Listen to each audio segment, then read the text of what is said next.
Assalamualaikum teman-teman, seperti biasa sebelum mulai Mimin mendoakan semoga teman-teman semua selalu dalam keadaan sehat walafiat. Oke, kali ini kita akan melanjutkan Martial Master versi novel bagian 935. Bagi yang baru bergabung, selamat bergabung. Dan bagi yang belum subscribe dulu lah agar Mimin tambah semangat lagi nih bikin videonya. Oke, kalau sudah kita langsung masuk ke isi ceritanya.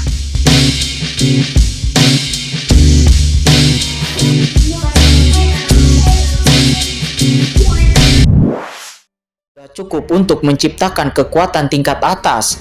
Ini sangat langka dan langka selama ribuan tahun.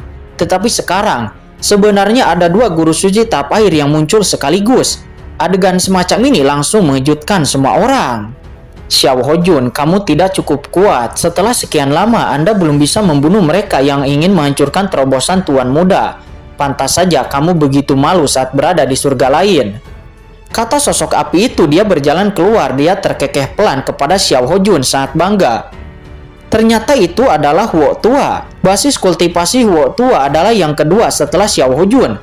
Tentu saja dia adalah yang kedua menerobos tahap akhir guru suci setelah Xiao Hojun. Kamu bisa mencobanya sendiri, kata Xiao Hojun. Dia berkata dengan ekspresi wajah yang muram. Dia nampak sangat tidak bahagia di hatinya. Aku akan melakukannya. Xiao Hojun, kamu bisa melihat bagaimana aku akan membunuh orang itu, kata Huo Tua. Setelah mengatakan itu, tubuhnya tiba-tiba bergerak. Segera nyala api bermekaran seperti petir di hari yang cerah dan sosok api berkobar tiba-tiba muncul di depan guru suci pancur jiwa dan langsung menekannya dengan telapak tangan. Sialan, apa yang sedang terjadi? Kata guru suci pancur jiwa. Dia hampir menjadi gila. Dia hanya ingin memanfaatkan terobosan. Bagaimana dia bisa tiba-tiba memprovokasi dua ahli guru suci tahap akhir sekaligus? Dan yang membuatnya lebih terkejut adalah dari mulut Xiao Hojun dan Huo Tua, orang ini mengatakan Tuan Muda. Siapa Tuan Muda yang dia provokasi? Hanya saja saat ini dia tidak bisa lagi berpikir terlalu banyak. Tongkat hantu pemurnian jiwa di tangannya langsung berdiri di depannya dengan keras. Dan aura api yang tak berujung tersapu. Esensi sucinya terbakar seperti api yang mengamuk dan meraung. Di tubuhnya cahaya jiwa berkedip-kedip menahan invasi hukum api dengan susah payah. Tetapi teriakan guru suci pancur jiwa mengejutkan bawahan di belakangnya. Orang-orang ini memandang dengan ngeri, lalu melihat tubuh yang sepanas terik matahari dan terjun ke tubuh mereka. Lautan api yang luas menyapu, menelan mereka seketika. Tidak baik. Orang-orang ini tanpa ketakutan dan berteriak marah dan mereka ingin bubar. Hei, kalian hanya ingin merampas terobosan orang tua ini. Nyala api menembus langit, bakar. Huo Tua berkata dan seketika api tak berujung menelan. Bagaimana orang-orang ini bisa menghindari aturan api Huo Tua? Dan itu langsung membakar seluruh tubuh mereka. Nyala api ini mengandung aturan nyala api tertinggi. Ketika menimpa mereka, tidak hanya tubuh yang terbakar, tetapi juga jiwa dan yuan suci mulai terbakar dan tidak bisa dipadamkan. Boom, boom. Dalam sekejap, master di bawah komando Dewa Pancur Jiwa berteriak satu persatu, berubah menjadi abu di bawah nyala api, tanpa tulang yang tersisa. Hanya cincin penyimpanan dan kristal asal yang langsung diperoleh oleh Huo Tua. Sialan, orang tua ini akan bertarung denganmu, kata guru suci pancur jiwa. Dia berteriak. Jiwanya bergegas keluar dari aturan api Huo Tua dan melihat pemandangan para master di bawah komandonya jatuh satu demi satu, dan dia tiba-tiba meraung marah. Tetapi ketakutan tak berujung juga muncul di hatinya. Dua ahli guru suci tahap akhir yang hebat. Dia menoleh dan kejam dan melihat sekeliling, dan dia tidak bisa menahan tawa. Pada saat ini para master di bawah komandonya sudah mati dan tidak ada yang tersisa. Dua ahli guru suci tahap akhir itu satu demi satu mengelilinginya dengan tatapan lucu di mata mereka. Perasaan ini kucing bermain dengan tikus ini hanya dirasakan ketika guru suci pancur jiwa menganiaya orang lain sebelumnya. Tetapi guru suci pancur jiwa tidak pernah menyangka bahwa saat ini dia akan menjadi tikus itu. Dua ahli guru suci tahap akhir yang baru saja menerobos. Apakah Anda benar-benar berpikir bahwa aku takut? Kata guru suci pancur jiwa. Dia sengit di dalam hatinya dan dia melihat formasi terlarang. Dari percakapan antara Xiao Hojun dan Huo Tua, dia mendengar bahwa keduanya tampaknya menjaga terobosan Tuan Muda. Selama dia bisa menghancurkan terobosan tuan muda itu dan menangkap tuan muda itu, pasti dia akan berhasil mengalahkan kedua orang ini tanpa perlu susah payah. Memikirkan hal ini, tatapan guru suci pancur jiwa memadat dan dia melirik mereka berdua dengan getir lalu berbalik dan kemudian terbang keluar seolah-olah ingin melarikan diri. Ketika Xiao Hojun dan Huo Tua melihat itu, mereka berdua berkedip dan segera mengepung guru suci pancur jiwa. Melihat keduanya terpancing, guru suci pancur jiwa sangat gembira. Pada saat mereka berdua pergi, dia menoleh dan menukik, langsung berubah arah, kemudian melesat ke arah formasi. Dan pada saat yang sama, tongkat pemurnian roh di tangannya mengarah kepada formasi dan langsung melayangkan serangan telak. Hanya saja begitu dia mulai melakukan ini, semburan cahaya menyapu tubuhnya dan semburan cahaya yang tak terhitung jumlahnya langsung mengikatnya. Dan pada saat yang sama, lautan api muncul di belakangnya, menghalangi jalan melarikan dirinya.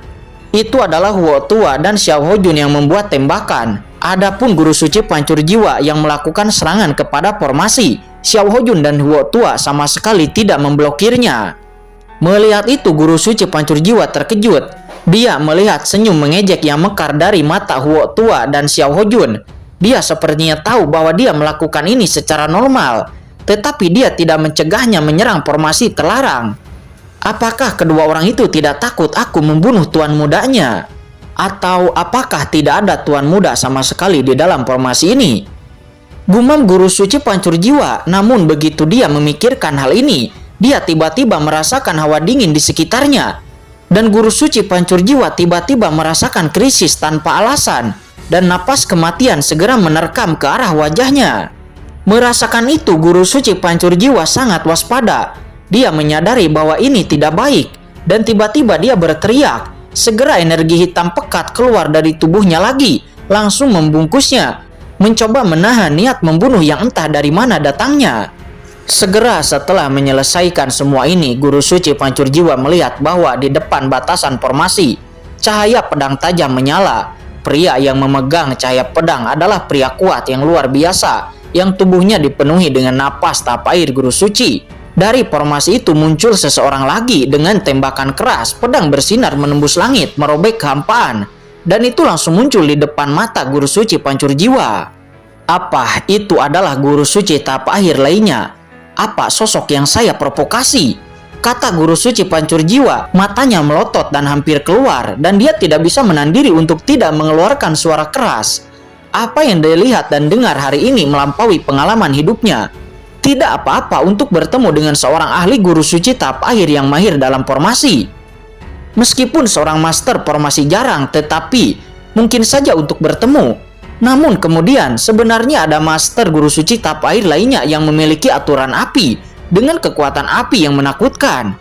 Tetapi sekarang dari ruang formasi itu sebenarnya ada master tahap akhir guru suci lainnya yang nampaknya merupakan pendekar pedang. Namun apa yang membuat guru suci pancur jiwa paling marah adalah bahwa master guru suci tahap akhir di hadapannya yang baru muncul ini tampaknya baru saja menerobos dan masih sangat segar. Dia berpikir apakah dia sedang membobol sarang ahli guru suci tahap akhir. Sebenarnya apa yang ada di dalam formasi ini? Guru suci pancur jiwa benar-benar terkejut. Pada saat ini dia ketakutan. Aura pedang Mu Jipeng telah menebas dengan keras ke arahnya, dan aura pedang itu sangat menakutkan, seolah-olah itu melintasi jarak kehampaan yang tak terhitung jumlahnya dan langsung mendatanginya. Pedang ini berisi bakat seumur hidup dari Raja Pedang Mu Jipeng. Pada saat terobosannya, dia menghadapi serangan dari musuh. Di bawah berkah jiwanya, dia benar-benar menguasai keahlian pedang tertinggi seperti dewa. Dan menyadari arti dari pedang kekosongan, trik yang luar biasa. Bila cahaya pedang tajam itu lewat seperti mimpi, guru suci pancur jiwa benar-benar tenggelam di dalam pedang ini. Pedang ini seolah-olah tidak dalam kehampaan ini, itu seperti mimpi. Guru suci pancur jiwa ingin membebaskan diri, tetapi di dalam belenggu dari formasi Xiao Hojun dan juga dari gelombang api Huo Tua, dia benar-benar tidak bisa bergerak sama sekali dan hanya bisa membiarkan pedang tajam itu menebas tubuhnya. Saat ini Raja Pedang Mu Jipeng menebas dan berdiri dengan pedang di tangannya, mempertahankan postur bangga ini seolah-olah dia tidak pernah bergerak. Sementara di seberang guru suci pancur jiwa berdiri dengan bingung. Sungguh cahaya pedang yang kuat. Tubuhnya kaku dan dia bergumam terengah-engah. Bagian atas kepalanya tiba-tiba terciprat dengan darah seperti air mancur. Dengan percikan darah, tubuh guru suci pancur jiwa tiba-tiba terbelah menjadi dua. Dan sisa tubuhnya berwarna merah. Darah terus-menerus melonjak. Dan 5 organ dalamnya tersebar. Dan kemudian di bawah energi pedang itu sedikit dimusnahkan menjadi ketiadaan. Guru suci pancur jiwa yang telah menyusahkan kota Dongguang dan alam surga timur dan juga laut pasang surut selama bertahun-tahun, dia mati dengan tidak jelas. Kalian berdua benar-benar tidak berguna. Kalian hampir membiarkan orang ini merusak terobosan Tuan Muda, kata Raja Pedang Mu Jipeng. Dia berdiri seraya memegang pedang di tangannya dan berkata dengan dingin. Dalam pembatasan formasi itu nampaknya ada lebih banyak lagi aura yang mengguncang bumi yang menyebar, seolah-olah ada sesuatu yang menakutkan dan gerakan besar yang tak terbatas sedang terjadi. Saat ini di kejauhan para penonton gempar, mata semua orang melebar dan melihat apa yang terjadi sebelumnya di kejauhan. Meskipun mereka tidak dapat melihat dengan jelas karena mereka terlalu jauh dan tidak tahu apa yang telah terjadi. Tetapi kematian Selusin Master tingkat Master dan jatuhnya guru suci pancur jiwa dapat terlihat dengan jelas. Dampak visual yang begitu kuat membuat mereka merasa seperti hantu di siang hari. Semua orang tidak percaya apa yang mereka lihat. Dan bahkan lebih banyak orang terus menggosok mata mereka, seolah-olah ingin melihat lebih jelas. Guru suci penghancur jiwa sudah mati. Setelah beberapa lama seseorang bergumam, nadanya sangat tidak stabil. Guru suci pancur jiwa benar-benar mati, dibunuh oleh kedua orang yang keluar dari formasi itu. Tidak. Guru suci pancur jiwa tidak dibunuh oleh kedua orang itu, tetapi oleh pendekar pedang kuat lainnya yang baru saja keluar dari formasi itu. Yah, aura ketiga orang ini terlalu menakutkan. Guru suci tahap akhir, pasti itu adalah guru suci tahap akhir. Siapakah orang-orang ini? 3 ahli guru suci tahap akhir. Apakah saya terpesona ataukah saya sudah menjadi gila? Guru suci pancur jiwa itu benar-benar ingin mengambil keuntungan dari terobosan orang lain. Namun orang lain itu ternyata memiliki 3 ahli guru suci tahap akhir yang menjaga. Ini benar-benar mencari kematian sendiri. Untungnya kami tidak memprovokasi pihak lain. Jika tidak, banyak penonton gemetar, menggigil terus-menerus, diam-diam bersuka cita. Belum lagi 3 ahli guru suci tahap akhir. Bahkan jika hanya ada 1, mereka hanya perlu menunggu untuk mati. Setelah melihat PC di sini tidak sendirian dalam promosi dan terobosannya, tetapi setelah ada 3 ahli guru suci tahap akhir yang diam-diam menjaga, bagaimana mungkin para penonton ini berani tetap di tempat? Hampir setelah diskusi, mereka semua mundur ribuan mil ke belakang, menonton dari posisi yang lebih jauh dari sebelumnya, karena takut akan mengganggu 3 ahli guru suci tahap akhir yang membunuh guru suci pancur jiwa. Namun satu-satunya hal yang ingin mereka ketahui sekarang adalah siapa Tuan Muda yang ada di dalam formasi itu. Di sisi lain, sekelompok orang dari kamar dagang Tiantong juga tercengang ketika guru suci pancur jiwa dan yang lainnya lewat. Mereka melakukan kekerasan, tetapi tidak ada yang mengira bahwa hasil akhirnya akan seperti ini. 3 ahli guru suci tahap akhir. Aku sebelumnya ingin mengundang pihak lain ke kamar dagangku. Ini benar-benar, kata Yang Yingying. Dia menunjukkan sedikit kepahitan di wajahnya dan dia menggelengkan kepalanya. Dia berpikir bahwa pihak lain hanyalah seorang kultivator biasa. Bahkan jika dia menerobos guru suci tahap akhir, dia tidak akan memiliki kekuatan untuk mendukungnya. Mungkin dia bisa mengundang pihak lain ke kamar dagang Tiantongnya. Namun siapa yang sangka, pihak lain ternyata adalah raksasa yang sangat menakutkan. Karakter seperti itu, bagaimana dia bisa peduli dengan undangan dia dari kamar dagang Tiantong? Peng Lao, apakah kamu mengenali ketiga orang itu? Kelas master ini di laut pasang surut pasti bukan orang yang tidak dikenal. Meskipun kamar dagang Tiantong kita tidak terlihat baik satu sama lain, namun jika kita bisa mengetahuinya, itu mungkin sebuah kesempatan, kata Yang Yingying. Matanya memancarkan cahaya aneh. Dia menatap ketiga ahli guru suci tahap air dari kejauhan dan bertanya dengan sedikit bersemangat. Awalnya dia ingin memenangkan lawan, tetapi sekarang dia tahu bahwa itu tidak mungkin memenangkan lawan. Di mata master seperti itu, meskipun kamar dagang Tiantong mereka adalah kekuatan lama di kota Dongguang, tetapi itu bukan apa-apa. Namun bahkan jika dia tidak bisa memenangkan pihak lain, akan tetapi jika Anda bisa mengenal pihak lain, mungkin suatu saat nanti akan ada kerjasama. Mendengar pertanyaan dari Yang Yingying, master lain dari kamar dagang Tiantong semuanya memandang ke arah Peng Lao. Peng Lao adalah master yang telah mengikuti presiden kamar dagang Tiantong sejak lama dan juga merupakan pengurus kamar dagang Tiantong.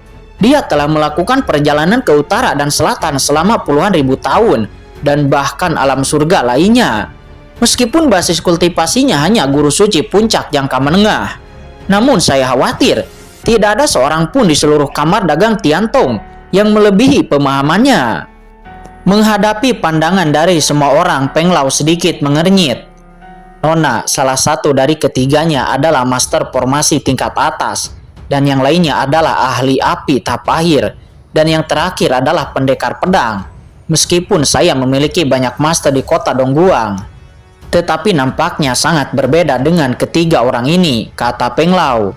Sangat berbeda, kata Yang Yingying. Dia bertanya dengan heran. Ya benar, misalnya master formasi itu. Dalam hal formasi dan ranah, saya hanya terpikirkan dengan master formasi hantu. Orang ini yang memiliki pencapaian dalam formasi yang tinggi, akan tetapi aura pada orang itu nampaknya sangat berbeda dengan master formasi hantu. Dan yang kedua, ahli api itu. Sistem api adalah salah satu hukum paling abadi di surga. Ada banyak ahli yang memperbaiki hukum api. Ya, itu adalah kastil api berlapis emas di Laut Pasang Surut. Dikabarkan bahwa ada banyak master tipe api. Adapun master yang memiliki ilmu pedang yang sangat kuat, ada lebih banyak orang yang memperbaiki ilmu pedang rantai di surga. Dan lelaki tua ini bahkan lebih tidak tahu apa-apa, kata Peng Lao. Dia tersenyum pahit dan menggelengkan kepalanya.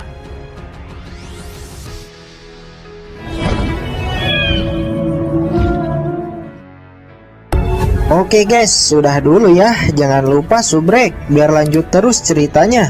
Bagi yang sudah subrek, mudah-mudahan dimudahkan rezekinya. Mimin undur diri. See you next and goodbye.